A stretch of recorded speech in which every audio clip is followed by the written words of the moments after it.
We are on Gemara Bet Amud Bet. If you're following in the art scroll, we are on 2b4. Yes. Okay? 2b4. Now, we're going to revisit the last statement that the Braita said. So, Baruch Hashem, it's a new piece, and I'm just going to give you the warning shot, okay? Basically, we're going to learn a lot tonight about what something isn't. Let me explain what I mean. There's a statement of Rabbi Akiva that we're going to parse, we're going to take apart, and then basically we're going to have an opinion, a statement by Rav, that the Gemara is not going to know what Rav is saying, so it's going to make one suggestion, we're going to knock it. Another suggestion, we're going to knock it out. Another suggestion, until we finally arrive at the maskana, at the final proof of what Rav was actually teaching us. Now, what's really important over here is you get to see in live, in full, what do they call it? HD detail, how strict the Gemara was in being exactly precise with the words of the Gemara. So if it's not b'digduk Rav, if it's not 100%, Gemara don't want to hear about it. And that's how you kept the Mesorah pure for thousands of years, by being so strict, by being about something being 100% correct. Let's see what the Gemara says. Mishum Rabbi Akiva Amru. We said in the name of Rabbi Akiva. Okay, he was the last piece in the Braita. If you remember, the Braita gave us 5 different things. We're right, bottom left corner of Bet Amud Bet. You see, Mishum Rabbi Akiva Amru. Yep. Right? Let's just revisit exactly what we did up until now. The Braita brought you a bunch of different things where the Edim Zomemim cannot get what they tried to do. If you remember, we had 2 from the Mishnah, and the Gemara introduced 3 more. Rabbi Akiva was the last one. What did Rabbi Akiva say? Af lo mishamim al pi atzmam. Edim Zomemim cannot pay the fine, the process of Edim Zomemim when they themselves are the ones that are obligating themselves.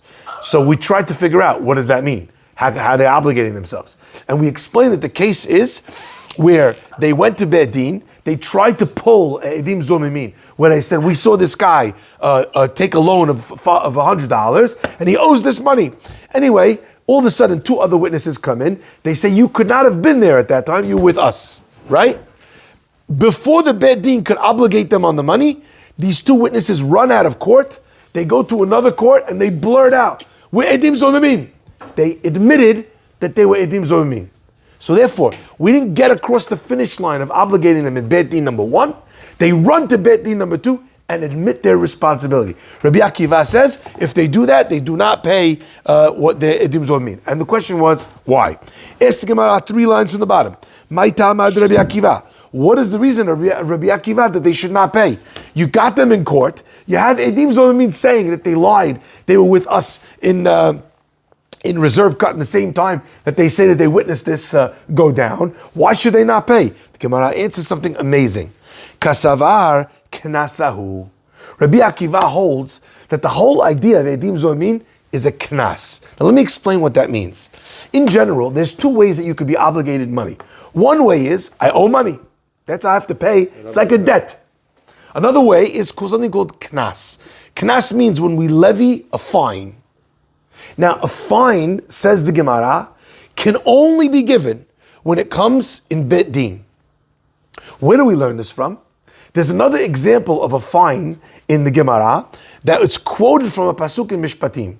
And over there it says that he approaches Elokim, which means he approaches the Beit Din.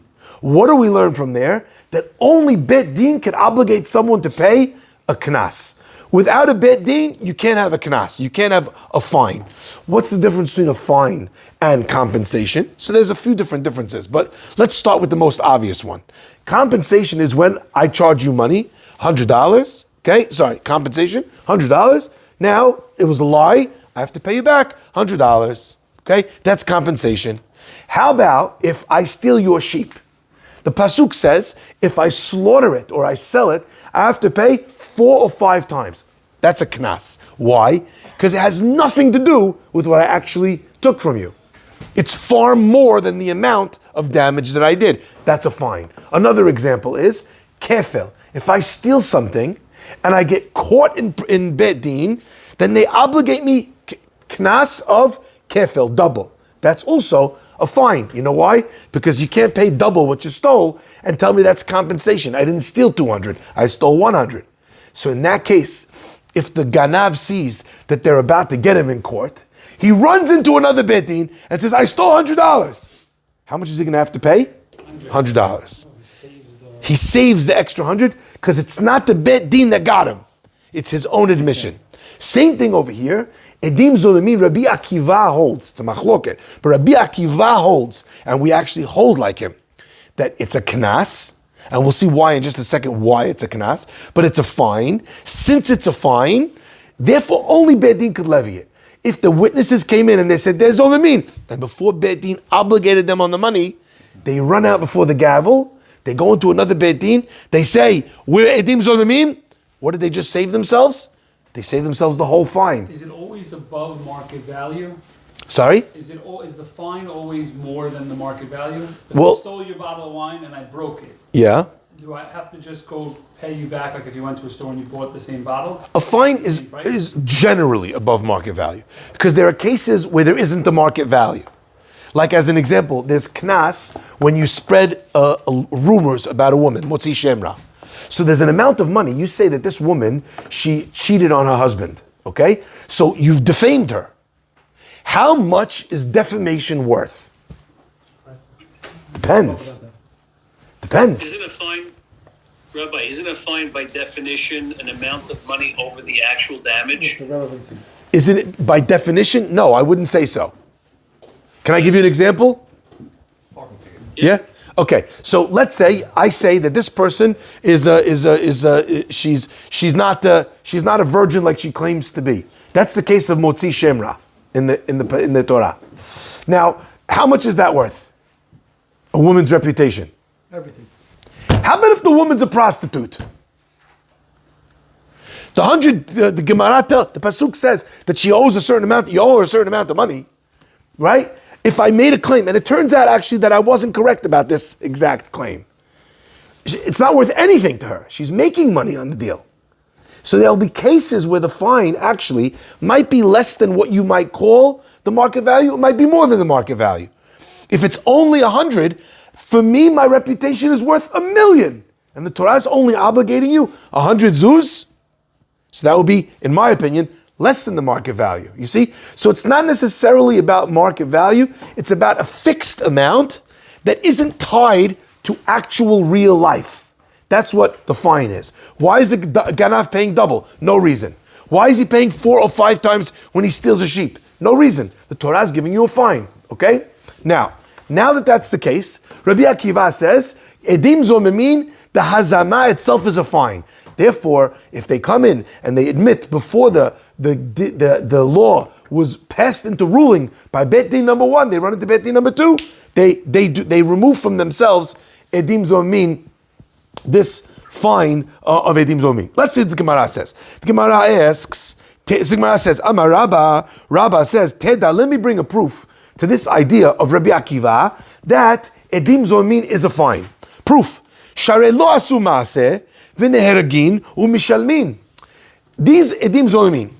When is the case of Edim Zomemim? We already said numerous times. If they succeed in getting you killed, do we kill them? No. If they succeed in making you pay, do we make them pay? No. Because we learned already, the pasuk says, Ka'asher zamam, like they tried to do, and not like they actually did. Okay? So in any case of Edim Zomemim, what damage did they actually do? Nothing. Did they actually kill you? Nothing. And still, we would put them to death, or we would make them pay the money. It must be a fine if there's no accessible actual damage. First proof. Says the Gemara, second proof. Amar Rav Nachman. Rav Nachman says, Teda, I'll bring you another proof. Sheremamon biad ba'alim mishalmim. The money that they're going to pay is already, it didn't leave the owner's hands. They wanted this guy to pay $100. Did he pay out $100? He didn't pay out $100. So therefore, when they're now going to pay $100, the guy now has his money and he has your money. Must be a fine. Ask the Gemara, that's not another proof. Let's turn the page. That's not another proof. That's exactly the same thing. Lo ma'asu ma'aseh, right? Amar Rav Nachman, says the Gemara, my niu De lo asu maaseh. What does it mean? They didn't do an action. Hainu de Rabba. What Rav Nachman is saying is actually just a reiteration of what Rabba just told you. Rabba said there was nothing done. Rav Nachman said the money's still in his hands. What's the difference? Because nothing is done, the money's still in his hands. Exactly the same. And the Gemara over here understands that the way it's presented is teda, two proofs. And says the Gemara, Ema, you're right, it should say, V'chen amar Rav Nachman. Rav Nachman also said, one opinion is just pointing out one side of the coin is saying they didn't do anything. The other side of the coin is saying didn't cost anything. But they're saying the same thing. Each one of them is proving the point of Rabbi Akiva that edim zomim paying, or whether it's money or lashes or their own life, is a fine that the Torah levies. And a fine can only be administered when it comes from Beit Din and not from yourself. Amar Rav Yehuda Amar Rav, this is the statement that I said is going to come, and the Gemara is going to try and figure out what Rav Yehuda Amar Rav is saying.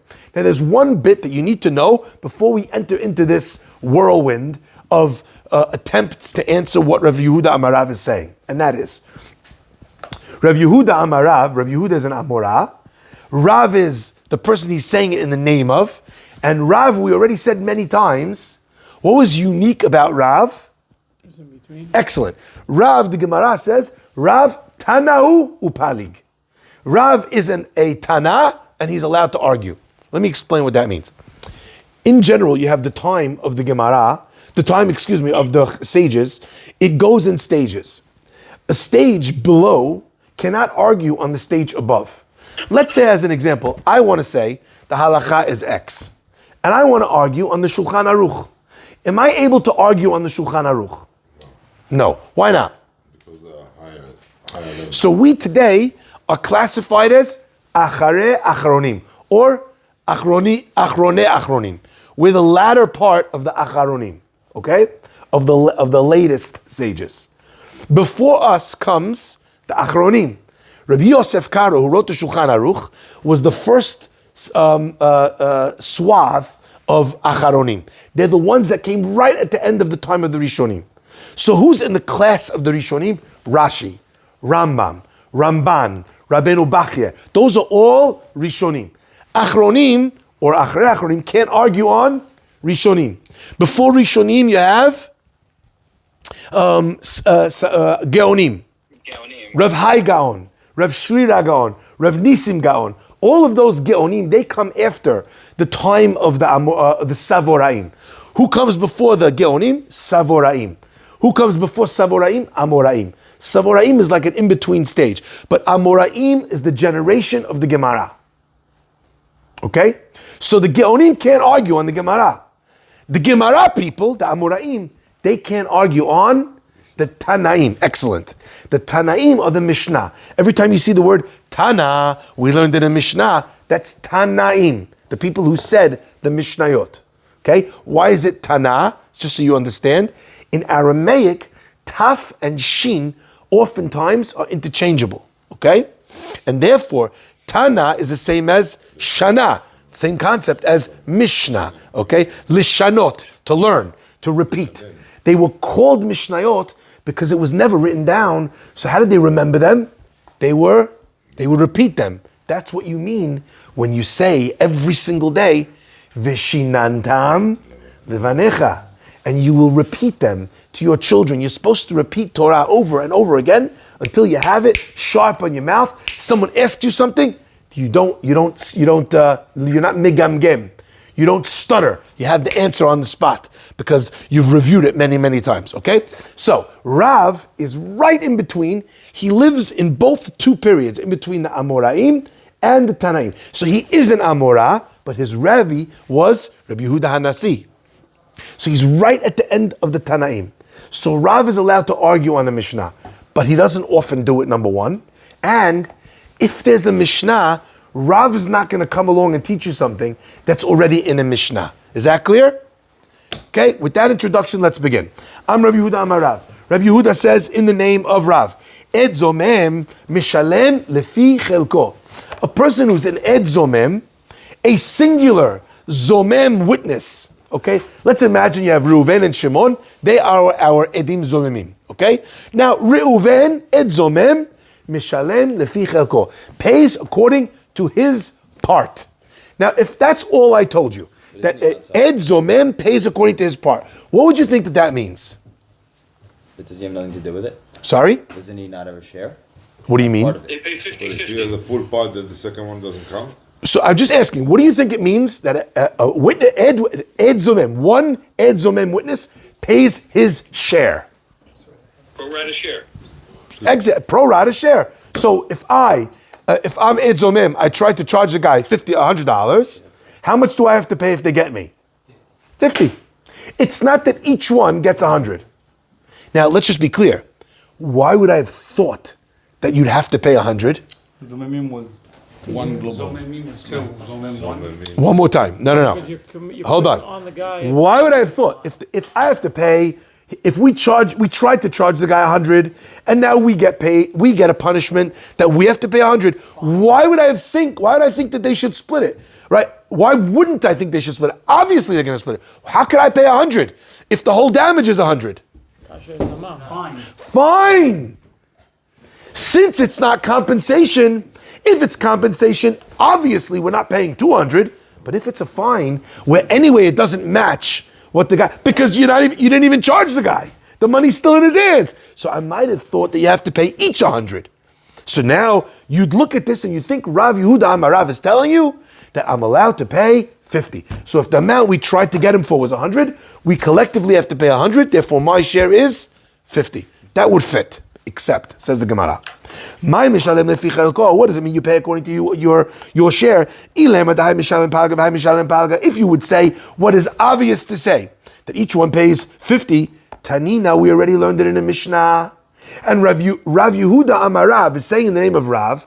Rav would never have said something that was already in a Mishnah. It's like me telling you a pasuk as if it's my chidush. Guys, gather around. I want to tell you a big chidush. Ve'ahavta l'reacha kamocha. What would you all say to me? That's in the Torah, Rabbi. You got to get your own material. Come on. OC, original content. Let's go. Right? Tanina, Rav is not going to teach you that. Right? Where do we learn this in the Mishnah? The Mishnah says as follows. Mishalshim b'mamon ve'en mishalshim b'malkot. If, let's say, we have a debt of $100, in this case in the Gemara, in the Mishnah, there are 3 witnesses. And what do we learn from this? That when you split, 3 witnesses would split it not 2 ways, but obviously 3 ways. So each one would pay $33, 33 cents, and I don't know, maybe cut a penny into thirds. But they would have to pay, each one of them, a third of the amount due. Okay? So you see in the Mishnah already that when it comes to money, they split the cost. The en mishalshin b'malkot. But when it comes to lashes, how much lashes do they have to get each one of them? 40. Except, what is 40 really? 39. Except, what is 39 really?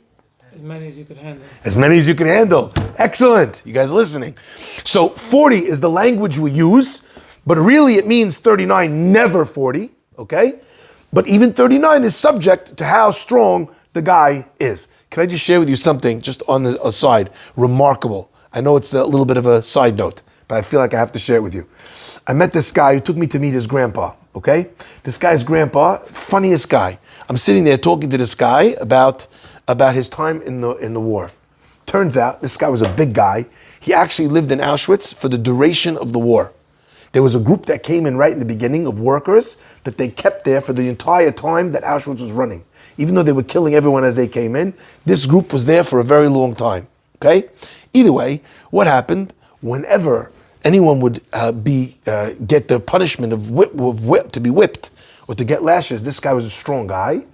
He would swap clothes with him, or he would whatever, and he would go and take the lashes for every other prisoner who couldn't handle it, because the what's it called? They would have killed him.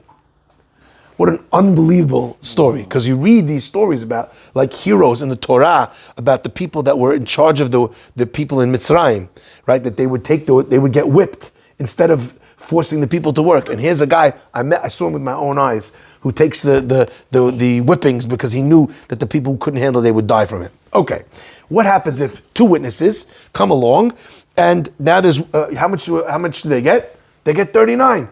Do we say that they divide the Malkut by half of them? Each one gets half? No. So the Mishnah tells you that how much do you get? Each person gets full malkut. So you split the fine, but you don't split the lashes. Okay? So therefore, let's just recap. What that means is that Rav Yehuda Amarav, who told you that each Ed Zomem pays according to his share, he could not be telling you this Mishnah, because the Mishnah already says it. So the most obvious interpretation of Rav cannot be what it's trying to say. Yes? If one of the two is not able to pay his share of fine, the other one is paying? No. Because Zomemim is one, No. Zomemim is a pair, so they should be solidarily. No, I have my responsibility, you have your responsibility. Now, if you can't come up with the money that you owe, that's a problem you'll have to figure out. You know, maybe you'll have to go and sell yourself as a Eved Ivri in order to make the money. But that's your problem, not my problem, okay? Because it's a fine levied on the person. Ela, so what did Rav Yehuda, what did Rav mean when he said an Ed Zomem pays his share? That's the line we're trying to figure out. Ela, says the Gemara, Kigon di itzum chad minayu. Maybe the case is where only one of them was zomemd. What does that mean? Reuven, Shimon walk in and they say, we saw this guy, he owes $100. Two other witnesses come in and they say, Reuven, you with us in reserve cut. They didn't see Shimon. So only half of the witnesses was zomemd.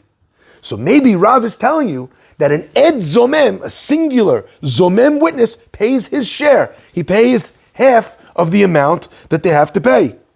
The Gemara says, Umi mishalem, like the idea, A for effort, but is it possible to obligate half of an Ed Zomem witness? Umi mishalem, is that the case?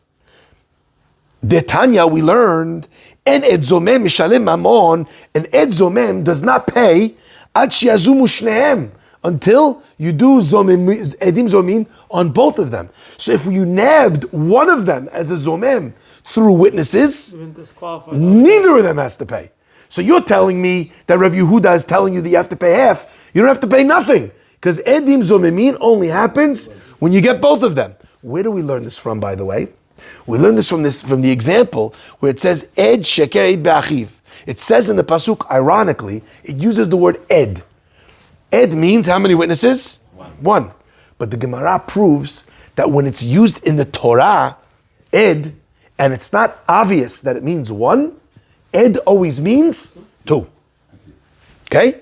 So therefore, in that scenario, the Pasuk tells you that Edim Zomimim is only possible when you have two. Weirdly enough, we learn from the word Ed, which means one. Okay?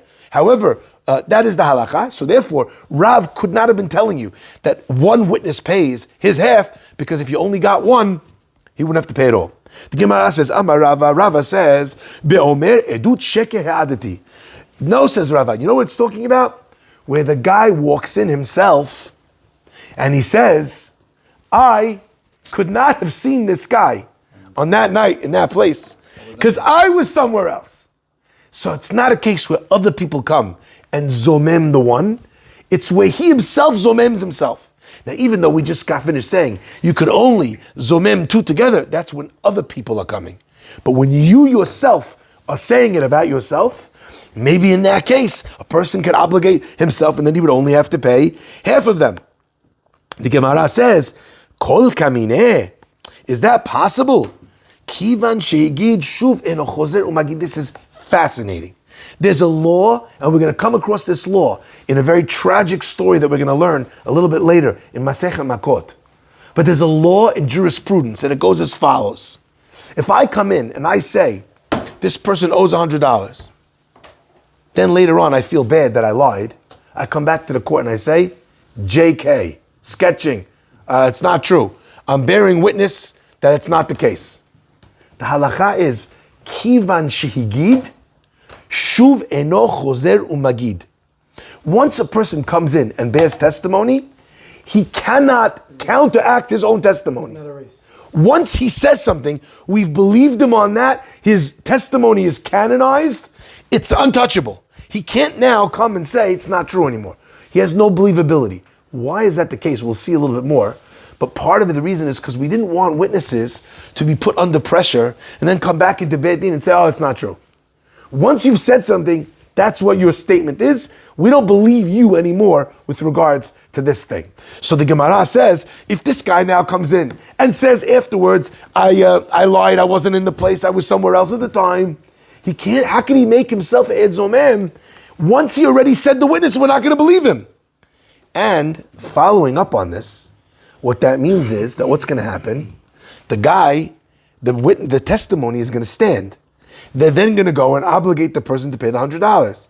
He's going to go pay the $100. Can I pay Edim Zomemin if the guy's already paid? No. So that can't be the case. Ela, says the Gemara, Be'omer, so what is the case? Be'omer he'adnu. He says, we testified.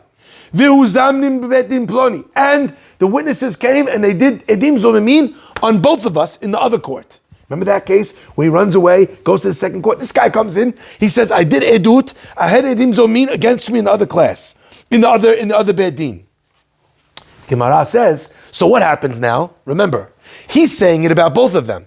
But the other witness, what happens to the other witness? Nothing. Why? What did I tell you yesterday? Last time, Edim, if a person says testimony on himself, Hoda'at Baldin, if I say testimony on myself, we believe you like 100 witnesses. But who do we believe you like 100 witnesses for? For yourself.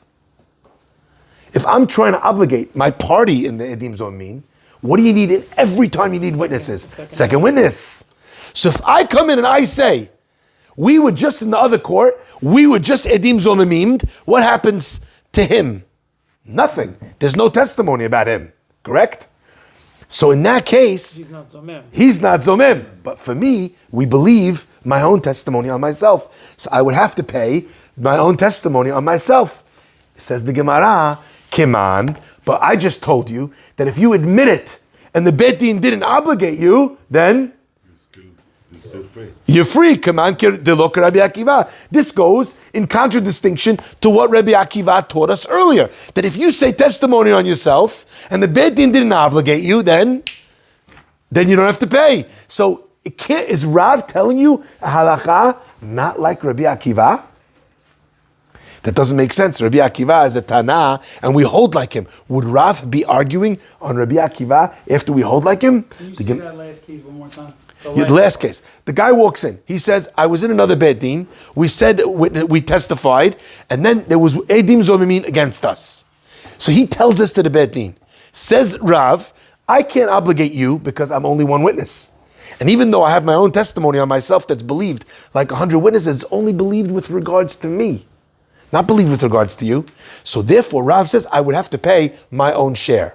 And that's the case of Rav. It says the Gemara, but then that's against what Rabbi Akiva just told us. That a person, if he walks into Beit Din and says something about himself, with regards to Edim Zomemin, he doesn't pay because it's a fine. And then Rav would be against Rav would be against Rabbi Akiva. Does that work? Says the Gemara, hold on, let me just dial it. Ela be'omer, what's the case? Be'omer he'adnu v'huzamnu Beit Din ploni. We were in the other court. They gave us Edim Zomemin, and the guy brought down the gavel. The judge said, Hayav. The minute the judge says Hayav, we're obligated, right? Sorry, Chayav means you're obligated. Okay? So the Beit Din actually ruled. So I became Chayav. So when I'm walking in now to the second Beit Din, and I'm telling the Beit Din what happened, am I the one telling Beit Din and obligating myself? No, I was already obligated on the Beit Din. Once the hammer comes down, I owe the money. So what am I now saying? I'm saying I owe that money. When is it a fine? It's a fine at what point? When we're obligating it to you. Once the Beit Din rules on it, now it's a monetary obligation. So it's a regular money I owe you like any other scenario. You got it? So where is it a fine? In the institution of the money owed. Once I owe you the money already, now I just have an outstanding debit with you of $100. At this point, if I walk into Beit Din and I say, I'm Hayav, what happens? I obligate myself. How much do I obligate myself? Says Rav, Mishalem lefi chelko. I only pay according to my chelik. The other guy now has no witnesses against him. He has an outstanding bet din warrant. So if they ever catch him, they're going to make him pay the other half. But at least for me, I walked into bet din. I could come and pay my $50 and I'm off of the bag. Salka daita chamina, I would have thought, kivan de lechavre lo matzi mechayev le, since I can't obligate the partner, lo mechayev, he himself is also, iunami lo mechayev, he himself also doesn't become chayav. Just like we said earlier, that you could only have edim zomim when you get both of them, I would have thought that, kamash malan, that is Rav's chidush. Are we clear so far? Yes. Everyone understand the outcome of the Gemara? So therefore, what is Rav telling you? Rav says, perfect. I love the emet. Rav is telling you, an ed zomem, one, pays according to his share. We asked 6 different times, we tried to figure out what is the case of Rav. Each one we shot down for another reason. Okay? The final outcome of the Gemara is... Case is fine according to his share. So let's say if the fine's $100, he's due for 50%. Right? Now the Gemara tried to figure out where it would be relevant. Each time we tried to figure out, there's another reason why it could not be the case. The final answer of the Gemara is that Rav is talking in a case where one witness walks into Bet Din and he says, I was just in another Bet Din, I was Edim Zomemd, and you know what happened? And the judge brought down the gavel. So I'm obligated to pay for my Edim Zomim, but I only ever have to pay my share. I can't obligate my other guy because all I have is Hoda'at Baldin. Only one witness. So even though you might have thought that if I can't obligate you, because I'm only one witness, I don't have to pay my part, just like we learned when witnesses come, you only pay if you could zomem both witnesses. The halacha that Rav is teaching us is, if he does it to himself, he says it about himself, he'll pay only his share of edim zomim. But why is this relevant? If the guy got nailed in one court, he's got to pay. What's the second Bedim sketch? Why is the case relevant is what you're asking? Why is he going into a second Bedim? He already got nailed for the judgment. He's got to pay it. So what's the relevance of going to the second Bedim? So I think the chidush over here, and this is the interesting part, is that we're learning the limitations of Rabbi Akiva. Let me explain. Rabbi Akiva said, if you walk into Bet Din, so as of now, nobody knows what's going on. I'm just walking into this Bet Din, I'm saying I owe this money. Rabbi Akiva taught us what? That if you walk into Bet Din and you say the guy doesn't know the halakha, this fellow, he's running into the Bet Din because he came to the last class. And he runs in and he's like, I was just in another Bet Din and they told me Bet Din's on me, and the witnesses came and the guy brought down the gavel. Patur! Bet Din says, chayav. But how much chayav? Half.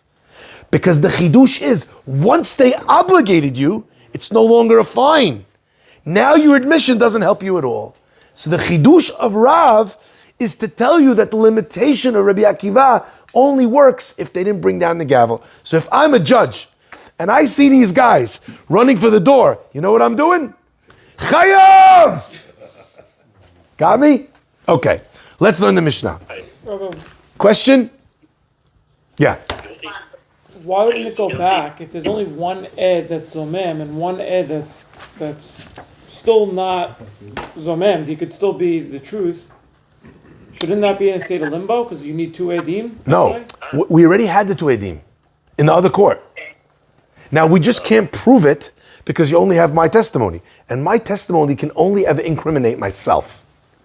I understand that part, right? So you disqualify yourself. Let me give you a wild example. Let's say I have an example of a partnership, okay? Me and Jean-Luc, we bought this building, okay? Now, everyone, with the whole court case, we're saying that we paid off the whole the whole mortgage, okay? We have documents, we have this, we have that. The bank is losing the case. And then I stand up and I say, look, I cannot tell a lie, I'm a rabbi.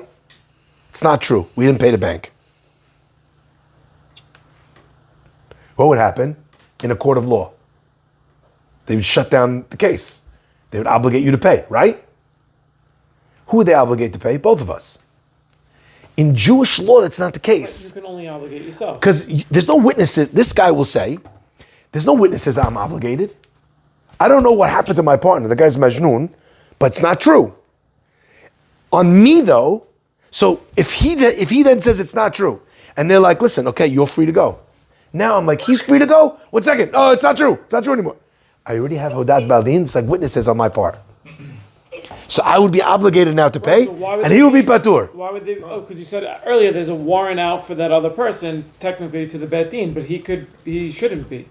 There What do you should be mean? no obligation. No, the reason why there's obligation here for the other guy the other person. is not because of me, it's because the other bedin, if they ever catch him. Okay? But I walked into the court. I stated my hayuv, and therefore I have to pay it, but I only have to pay my part. Okay? Yeah. Let's continue with the Mishnah. Now, we already explained this idea that there are cases where you're not going to pay your edim whatever you were zomemd, and the reason why you're not going to do the zomem is because of the idea that we can't punish you with that thing each time for another reason. Okay? Now we're going to learn something very, very, very interesting. The Gemara says, what happens if you have witnesses coming in? Says the Mishnah, Me'edim anu et ish peloni shegiresh et ishto. We're witnessing that this guy, he divorced his wife. Okay? V'lo natan la ketubata. And he never paid the ketubah. Okay? Now, let's just be clear. What goes into a ketubah? Anyone know? What is the obligation of paying a ketubah? 2 sheeps. No, before we get to sheeps. The most basic chiyuv of the ketubah is the amount of the ketubah, which is, for someone who's never been married before, matan, 200. For someone who's been married before, 100. That's the chiyuv from the Torah. In fact, in some ketubot, it says, matan or me'ah mideoraita. We don't write that in our ketubot, the halabiyeh, but in Ashkenaz ketubot, I think it actually says it, okay? So, that's the core chiyuv. Now, aside from that, there's something called Tosefet Ketubah. Because there's 2 things that could come into a person's marriage, responsibilities. And what are those 2 things? One are Nichse Milug, and one are Nichse Tzon Barzel. I don't want to get too deep into it, but the basic idea is, what did the woman bring into this marriage that when she leaves, the husband needs to pay her back for? Okay? One of them is what's called nichse milug. Nichse milug means that you're able to take from them. So let's say she brings in a field, and I'm able to take the produce from the field for the marriage, okay? To pay the bills. I'm going out to work every day. That's what I'm bringing. You brought in this field. I, as the husband, I'm paying for you to eat. I'm paying for the roof over your head. That's how we have a joint account. So I take nichse milug, okay? That's halacha. Nichse tzon barzel is something which the value doesn't change at all. That's why the language is there. Tzon barzel literally means sheep of iron. Okay? Now, those 2 things can be written into the ketubah. There can be other things as well that he writes into the ketubah. That if we ever get divorced, I'm going to have to make sure that you get when you leave. Or if I can't give them to you because they were used up or completely devalued, I'm going to replace them. So that's the value of the ketubah. Now, in each case, when a person gets divorced, that's what he has to pay. So they're saying, this guy got divorced and he didn't pay the ketubah. So he owes his wife the amount of his ketubah. Clear? So the witnesses come and they're saying that that's the case. Now, what's it called? The edim zomemim. How much do edim zomemim have to pay? However much they tried to put the other guy on the hook for, correct? Ask the Gemara, 1 second. Hold on. This guy had that. He's still married. You want to tell me I have to pay the amount of the ketubah because he would have to pay it to his wife, right? As far as I know, he's still married. Maybe he'll never have to pay it to his wife. So how do you assess that I was trying to cause you damage? What is the damage I was trying to cause you? V'halo ben hayom ben lemachar sofo liten la ketubata. Says the Mishnah, and in the reverse. Let's say the guy anyway would have gotten divorced a year later. How much would he have had to pay her? That amount. So maybe I didn't cost the guy anything. I forced him to pay her this amount. He was going to have to pay it to her next year. So how do you assess the damage or the amount of what I was trying to get you to pay? Omdin, says the Gemara, therefore, and this is a fascinating technique that we use in many cases where it would seem to be elusive to figure out how we ascertain the value of something. Okay? Omdin, we get an estimate. Kama adam rotze liten biktubata shel zu. Let's say I would go to Sotheby's, to an auction house, and I would say, guys, we have lot number 69 over here. Guys, this lot is a very interesting lot. It's the ketubah of that woman over there. Okay? How much is the value of her ketubah? Let's say the full value of her ketubah is $10,000. But you're taking a risk. Maybe they never get divorced. How much would you pay for the ability to collect on that bond? There's many cases like this, by the way. If you think about it, right, when people are buying insurance policies, right, what are they doing? They're betting against you. That's what they're betting. Right? Well, obviously, it depends on which case you're investing in. But you might never be able to cash this check. Or you might be able to cash it. So maybe a $10,000 ketubah, it's for sure not worth $10,000, right? What is it going to be worth? Maybe it's worth 9, maybe it's worth 8.5. Maybe he looks at the G, she's very ugly. He says likelihood is very high. Okay, I don't know. Omdim kama adam rotze liten. How much would a person want to pay? Liten b'ktubata shazu. She'im nit'al mena o nitgarsha, says the Mishnah, because what happens if the husband, so that if he dies or if he divorces her, you'll get the payout. But what if she dies first? What happens to that ketubah? He keeps it. It goes back to the husband. So if she dies, yirashena ba'ala, the husband will inherit it. So says the Mishnah, if you're trying to figure out what the value of the ketubah is, you can't tell me about paying it out because maybe it's not. So what's the actual value of that ketubah right now? The value is what it would be sold at in the shuk. Now, I just want you to understand, because this idea actually comes out in many cases, all right? And let me just explain an example of this. We're going to see the Gemara, hopefully next time we come together, but I just want to finish with this.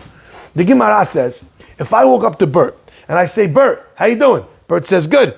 He's not paying attention because he thinks I'm being nice, and then I full on sock him in the face. Poor guy, can't see straight, can't go to work. What's my damage responsibility? It's compensation for what you The work they during should work. have done. Yeah. Where do we learn about this? Masechet Baba Kama. What do I have to pay? 5 categories. Nezek, damage. Tsar, pain. Ripui, healing. Shevet, unemployment. And boshet, and embarrassment. Okay? Now let me explain. Damage might be very easy to ascertain. How much damage did I cause? Ripui, healing, very easy. All you do, send me the doctor's bill, right? How much is boshet? How much is embarrassment? Endless. Whatever Who knows? No. How much is tsar? You caused me, I'm feeling pain right now. Never mind the damage that you caused me because I can't go to work, or I'm unemployed, or that. There's pain that I'm feeling right now, the headache. How much does a headache cost? Says the Gemara, we ask a person, how much would you pay for a medicine that would get rid of this pain? The value you would pay for a mRNA vaccine that would take away the pain, okay? My YouTube video just got tagged, okay? How much would you pay not to have it? So we see that many times we figure out the value of something by saying, if I was to bring it to the auction house, how much money could I get for it in the shuk? And that's its value. The value of anything is the value you could get for it on the open market. So says the Mishnah, same thing. If I tell you, you have to pay ketubah, I don't know how much that is. There's all these different likelihoods of what might happen, what might not happen. How much would it cost if someone was to sell it? Baruch Adonai le'olam. Amen ve'amen. Rabbi Chananya, ben HaKasha omer Yatzak Kadosh Baruch Hu said, everyone on Zoom, stay on. You could say amen to the Kaddish. B'chavod. Amen.